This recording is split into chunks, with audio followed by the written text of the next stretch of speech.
네, 안녕하십니까. 이재필입니다. 자, 좋은 꿈 꾸셨습니까? 자, 지금 뭐, 날씨가 계속 뭐, 비가 오다 말다, 막, 또, 올 때는 무식하게 오죠. 저녁에, 잠깐 좀 비가 잠깐 그치길래, 밖에를 조금 뭐, 산책 삼아, 밖에를 좀 나가봤는데요. 공기는 굉장히 좀 깨끗해진 것 같아요. 뭐 일장일단이 있는 것 같습니다. 저 수해 입으신 분들 뭐 한 분도 안 계셨으면 좋겠고요.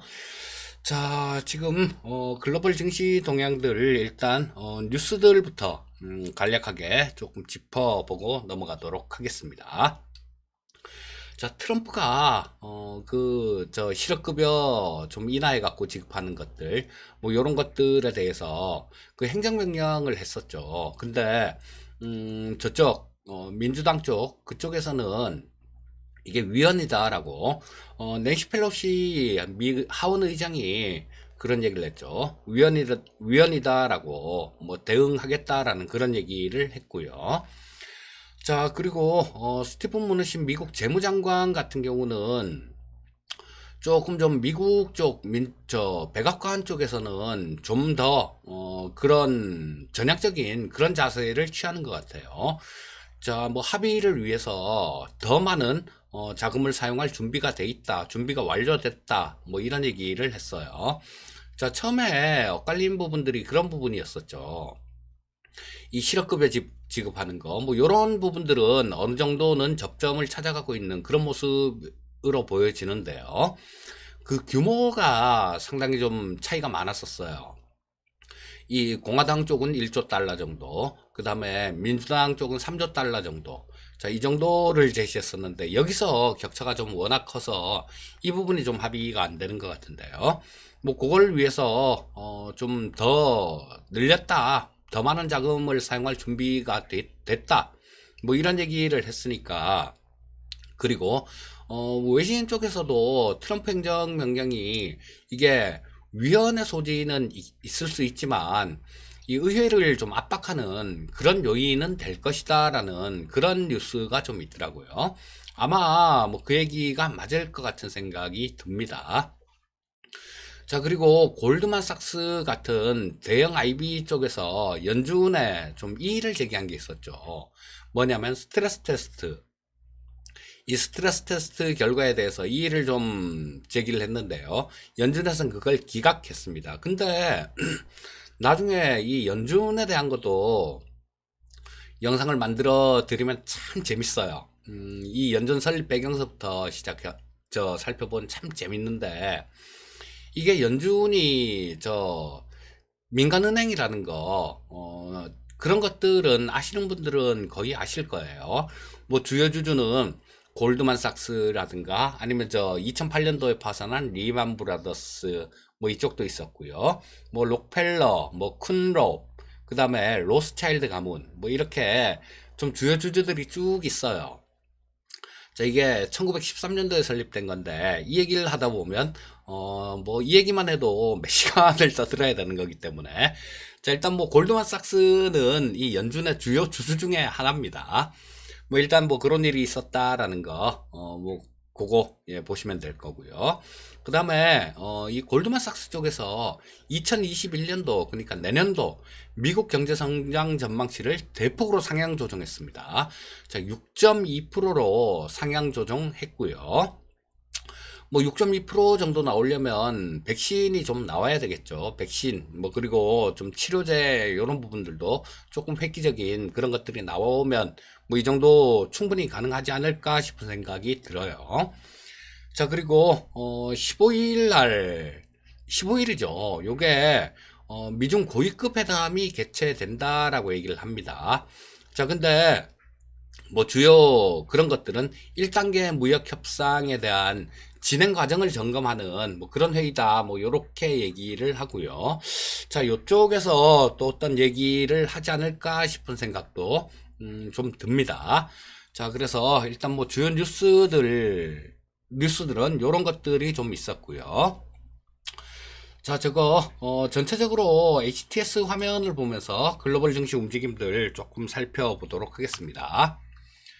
자, 중국 시장 쪽은 0.75% 정도 상승 마감했고요. 요즘 홍콩 쪽이 조금 안 좋죠. 홍콩이 0.63% 정도 하락하는 모습이고요. 자, 이 홍콩 시장 같은 경우는 아무래도 뭐 홍콩 보안법 관련해 갖고 그런 미국 쪽에서 제재에 의한 조금 하락 압력 같은 것들 뭐 이런 것들이 좀 있는 걸로 뭐 그렇게 보여집니다. 자, 그리고 미국 쪽 주가 움직임 한번 짚어보도록 하겠습니다. 다우가 꽤 많이 올랐죠. 다우가 1.3% 정도 올랐고 뭐 보잉이나 그다음 나이키, 뭐 캐터필라, 자, 요런 종목 위주로 상당히 좀 강한 모습이 나왔습니다. 다우가 1.3% 상승, S&P 500이 0.27% 정도 상승 마감했고요. 나스닥이 0.39% 정도 하락 마감하는 모습이었습니다. 필라델피아 반도체 지수는 강보합 정도를 기록하면서 마감된 하루였고요. 자, 나스닥 10분봉을 보면서 흐름 한번 보겠습니다. 자, 처음에 시작은 그렇게 나쁘지는 않았죠. 조금 좀 상승 출발하는 모습이었습니다. 그랬다가 이는 좀 쭉 밀렸어요. 쭉 밀렸다가 뭐 또 장중에 굉장히 얘들 같은 경우도 변동성이 조금 좀 많이 뭐 이렇게 나온 그런 모습이었죠. 자, 쭉 밀렸다가 다시 재차 이렇게 반등했다가 뭐 종가 무렵에는 조금 횡보를 하면서 눈치를 보는 그런 모습으로 마감된 하루였었고요. 자, 나스닥 일봉을 한번 보도록 하겠습니다. 자, 뭐 아직까지 살아 있어요. 뭐 그 하정우 씨 대사처럼 살아 있네. 예, 살아 있습니다. 자, 그래서 뭐 여기서 이거를 뭐 기조가 꺾인다, 뭐 이런 걸 예단하는 거는 굉장히 섣부른 얘기예요. 자, 어떤 결정적인 뭐 악재라든가 시장을 상당히 타격을 줄 수 있는 그런 악재라든가 아니면 그런 게 없다라면 이 시장이 조금 꺾이기 전에는 야, 요거 조금 불안한데 라는 그런 시그널을 줍니다. 근데 아직까지 뭐 그런 모습은 나오고 있지는 않는 그런 모습입니다. 자, 국내 증시 수급 동향을 한번 짚어 보겠습니다. 자, 제가 이 옵션 쪽을 조금 봐드리려고 서두에 하던 얘기를 조금 좀 짧게 뭐 그렇게 말씀을 드렸는데요. 자, 일단 뭐 수급부터 차분히 한번 보도록 하겠습니다. 자, 외국인들이 좀 팔았고 기관이 좀 팔았고 뭐 이틀 연속해서 그런 모습이 나오고 있습니다. 외국인들이 어제는 1330억 정도 순매도, 기관이 2315억 정도를 순매도했고요. 뭐 연기금이 또한 430억 정도를 팔았네요. 개인 투자자만 어제 3523억 정도를 순매수했고요. 자, 코스닥 시장 마찬가지예요. 마찬가지로 자, 개인 투자자들 순매수, 외국인들 순매도, 기관 순매도. 뭐 외국인들하고 기관 전부 다 900억대 정도 순매도하는 모습이었고요. 자, 옵션 시장, 선물 시장 한번 볼게요. 선물 시장에서는 외국인들이 1,500억 정도를 매수했는데요. 자, 요게 그냥 요 막판에 끝난 것만 보게 되면 1,500억 정도 외국인들이 매수했구나라고 생각을 할 수도 있는데요. 장 초반에는 거의 3,000억 가까이 외국인들을 순매수하는 모습이었어요. 자, 오후장 들어서 조금 줄더니 막판 동시효과 무렵 그럴 때 매도가 좀 나와서 차익 실현 물량이다 라고 봐야 되겠죠. 자, 그런 것들이 좀 나와서 1,500억 순매수로 좀 마감이 됐고요. 자, 옵션 시장 보시게 되면 어제 누적 포지션을 좀 짚어봐 드렸었죠. 자, 외국인들은 위쪽 방향, 이 금융투자 같은 경우는 아랫 방향. 그런데 이 금융투자 쪽이 콜 매도가 많다라는 말씀을 드렸어요. 콜 매도 같은 경우는 주가 옆으로 이렇게 횡보만 해도 이길 수 있는 게 콜 매도 포지션입니다. 그런데 주가가 좀 많이 올라가거나 이렇게 되면 상당히 힘들어지는 게 콜 매도 포지션이에요. 자, 근데 어제도 변함없이 외국인들은 콜옵션 매수 포지션, 금융투자는 콜옵션 매도 포지션을 취했는데요. 자, 요거 제가 전에 그때 6월물에서 요거하고 비슷한 말씀을 하나 한번 드린 적이 있어요. 자, 보시게 되면 이 6월 11일이 저 6월달은 동시만기니까 3692는 선물하고 옵션 동시만기니까 지금 이번에 8월물 같은 경우는 옵션 만기고요. 약간은 뭐 똑같다라고 볼 수는 없겠지만 6월물에서 제가 이런 포지션들 보고 이 금융투자 쪽이 굉장히 많이 곤란했어요. 얘네들 이때도 마찬가지로 계속해서 뭐 콜옵션 매도를 많이 쳤었어요. 이때. 그리고 만기 근처에 가니까 손실이 굉장히 많이 커졌죠. 그러니까 이 6월 11일이 만기였었는데 6월 8일 월요일서부터 탄력이 좀 둔화가 되더니 좀 밀어버렸죠. 목요일까지. 조금 밀어버리고 그 다음에 뭐 그 충격으로 조금 한동안 시장이 이렇게 고생을 시키는 모습이 나왔는데요. 이번에도 마찬가지입니다. 이걸 보여드린 이유가 그런 것 때문에 이 만기 근처에서는 굉장히 인위적인 그런 행위를 할 때가 많아요. 진짜 있을 수 없는 일, 그걸 저는 눈으로 좀 목격을 했었는데요. 2010년도 정도로 기억합니다.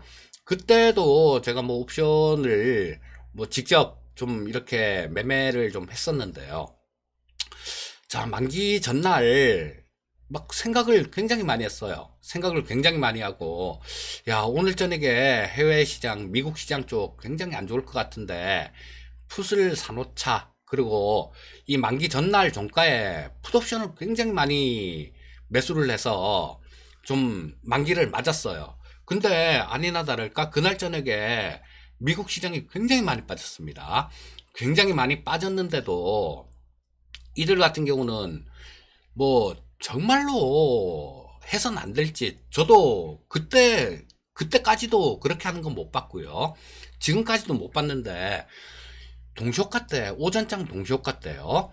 이게 40만 계약 보합에다가 선물을 40만 계약을 매수 주문을 넣더라고요.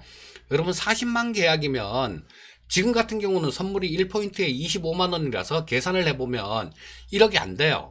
넘어가지 않습니다. 근데 그때는 선물이 1포인트당 50만 원이었기 때문에 계산을 해보면 그때 당시에 1억 2천 정도 될 거예요. 그리고 거래하는 건 여기다가 증거금만 내고 거래를 하니까 자, 이거를 계산을 해보면 만기날 아침에 선물 매수가 들어온 게 40조가 넘었습니다. 선물 금액으로 따지면 40조가 넘었어요. 그리고 증거금으로만 따져도 뭐 한 8조 이상 되는 그 정도 숫자였습니다. 증거금만. 근데 얘네들이 정말 나쁜 놈들이에요. 뭐냐면 이 기관들 같은 경우는 기관이나 외국 애들 같은 경우는 이 증거금이라는 게 없습니다. 사후정산이에요. 사후정산이라서 개인 투자자들 같은 경우는 뭐 선물 한 계약을 매수를 하거나 매도를 하려면 현물 대용으로 잡든가 아니면 계좌에 현금이 있든가 증거금 이상으로 현금이 있든가 그렇게 해야 돼요. 근데 얘네들 같은 경우는 그런 게 없습니다. 사후에 그냥 정산하는 거니까 지들 뭐 그냥 그 증거금 없이 주문 넣을 수 있다고. 그리고 지들 포지션에 그게 틀린 그런 움직임이 나오니까 선물 매수를 40만 계약을 한호가에 동시호가 때 보합에다가 주문을 넣는다는 게 이게 상식 자체가 안 되는 거거든요. 40 몇 조입니다. 조. 40 몇 억이 아니라 40 몇 조. 뭐 1억으로 계산해서 40조 정도 되고요. 뭐 1억 2천 정도로 계산을 해보면 그보다 훨씬 더 크겠죠. 한 50조 이상 되는 그 정도 금액일 거예요. 말도 안 되는 이런 짓거리들도 합니다. 정말 불리하면. 자, 근데 뭐 그 이후로는 제가 그렇게까지 하는 건 못 봤는데요. 이때도 그 금융투자 쪽에서 조금 이렇게 시장을 6월달이죠. 6월달도 얘네들 콜매도 진짜 많이 쳐서 신나게 깨졌었어요. 자, 그러더니 이렇게 만들었는데, 자, 이번물 같은 경우도 많이 깨졌어요, 지금. 금융투자 쪽이. 뭐, 콜옵션 쪽을 보게 되면, 뭐, 적게 오른 게 뭐 한 5배 이상 올라왔고요. 지난주부터 시작해서 한 5배 이상 올라왔고, 뭐 저쪽 외과 쪽 같은 경우는 10배도 훨씬 더 올라왔습니다. 그러니까 지금 요 금융투자 쪽이 누적 포지션을 한번 콜옵션을 한번 매도가 얼마나 되는지 그걸 한번 보면요. 지금 금융투자 쪽이 콜을 한 300억 정도 매도를 쳤어요. 그런데 이때부터 굉장히 공격적으로 많이 매도를 치죠. 8월 6일 이때부터. 자, 이때까지만 해도 34억 정도 순매수했어요. 자, 그러면 여기서 엄청나게 매도를 많이 쳤다는 얘기인데, 그러고 난 다음에 주가가 많이 올랐어요. 대략 보면 이들 같은 경우는 한 5배에서 10배 정도 사이는 지금 현재 상태에서 물어줘야 되는 그런 그 정도의 숫자입니다. 자, 얘네들이 제가 6월 달에도 그런 얘기를 했는데요. 멍청하게 이렇게 했다가 나중에 만기 근처에서 괜히 엄한 개인들만 두들겨 잡는다고 엄한 애먼 투자자들만 고생을 시킨다라고 그런 얘기를 했는데, 이번 물에는 좀 그런 인위적인 움직임이 나오지 말았으면 좋겠는데요. 어쨌거나 이 부분은 조금 좀 봐가면서 뭐 파악을 하고 면밀하게 관찰을 해보는 수밖에 없어요. 그래서 뭐 시장이 조금은 인위적인 움직임이 나올까봐 조금은 좀 조심스러워요. 자, 그럼 만기 근처에서 변동성이 조금 생길 수 있다라는 그런 얘기입니다. 그리고 지금 내일 모레가 만기니까 벌써 옵션 만기에 영향권 내에는 들어와 있어요. 차라리 뭐 조금 이런 것들을 해소하기 위해서 주가가 지금 뭐 조금 한 템포 쉬었다가 가는 그런 모습이 나오면 훨씬 좋을 것 같아요. 그렇지 않으면 이 만기 근처에서 뭔 짓을 할지 몰라요. 꼭 한다라는 얘기는 아닌데 뭔 짓을 할지 모른다라는 그런 불안감들이 조금 있습니다. 자, 그래서 뭐 요런 것들 일단 뭐 수급 쪽 보면서 지금 옵션 만기 근처가 다가오고, 그 다음에 저거 지금 포지션이 좀 많이 이렇게 엇갈려 있기 때문에 오늘은 옵션 시장 쪽에 대해서 조금 좀 말씀을 조금 많이 드렸고요. 자, 어제 국내 증시 흐름 한번 짚어 보도록 하겠습니다. 자, 코스피 시장 10분 봉을 보면서 한번 말씀을 드릴게요. 자, 요게 뭐 어제 같은 경우는 굉장히 좀 좋은 그런 모습이었죠. 보시게 되면 뭐 보합권 정도 그쯤에서 출발했습니다. 그쯤에서 출발해 갖고 하루 종일 막 굉장히 강한 모습이 나왔는데, 현대차가 두 자릿수로 상승을 했죠. 그리고 LG전자도 두 자릿수로 상승을 했습니다. 아마 이런 걸 본 게 굉장히 오랜만인 것 같아요. 굉장히 오랜만에 이런 모습을 본 것 같은데, 이 시장은 그렇게 해석을 하셔야 됩니다.